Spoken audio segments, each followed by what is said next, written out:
On Sunday night, the San Francisco 49ers will be hosting the Green Bay Packers. And this was something I noticed earlier in the week, courtesy of Nick Wagner of ESPN.com. Yeah. The 49ers are embarking on a stretch of 3 games that could end up being historic, at least in the Super Bowl era, for the winning percentage of the teams that the 49ers will be facing.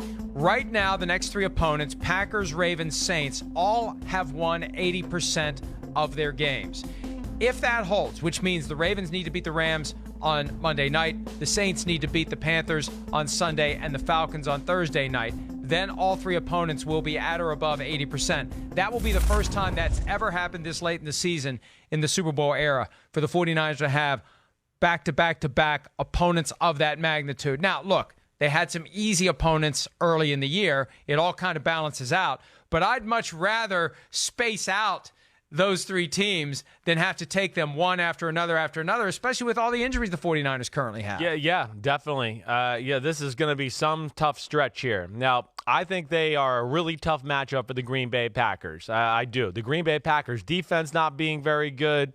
They have the tools on the 49ers defense to stop an Aaron Rodgers as far as great pass rushers on the edge, only have to rush 4, can drop 7 into pass coverage all the time.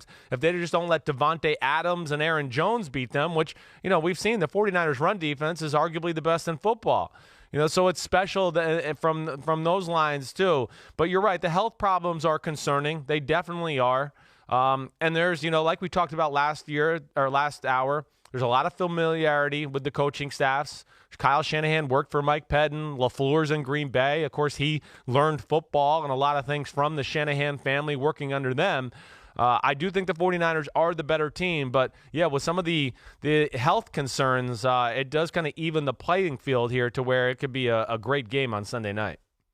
And for more on the 49ers' health concerns, here's head coach Kyle Shanahan on Wednesday rattling through the various injuries that his players currently are suffering from. Injuries for today, not practicing will be Breida, Ford, Robbie, Kittle, Debo, Emmanuel Sanders, and Joe Staley. Yeah, everybody who's not practicing will be a game-time decision. The other guys, I think we'll have a better idea here by Friday.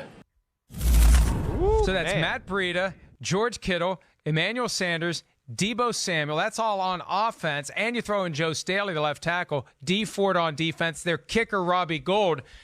And they're all game-time decisions. And another thing Shanahan said, which I thought was kind of surprising, the fact that the game was flexed to prime time actually may help some of the guys be available. That those 4 hours, isn't that weird? Those 4 hours could be the difference between a guy being able to play and not being able to play. Definitely, yes. I hear this a lot from coaches, just because when you got to play that, let's just say 1 o'clock Pacific time game, the day starts at a pretty good hour for NFL football players. You're up at 7:30 in the morning, and you're getting going. And, of course, early in the morning, you never feel great, especially as a football player.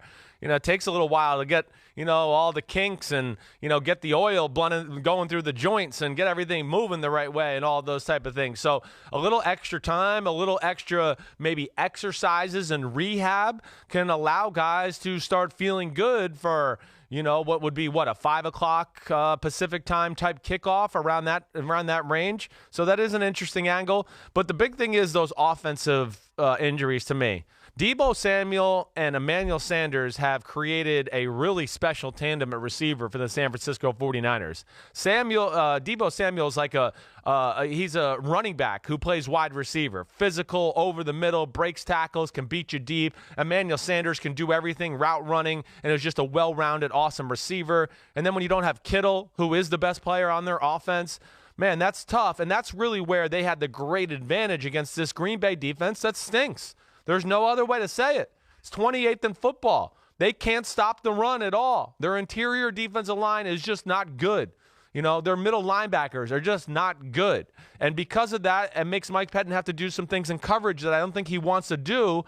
And they get exposed in pass game, too, because they're doing things they don't want to do. So it takes away a great advantage for the 49ers to have those injuries. And, like I said, I think levels the playing field in the matchup a little bit. I do think the 49ers, when healthy, are clearly the better team than the Green Bay Packers. And there's always the 12 effect with Aaron Rodgers.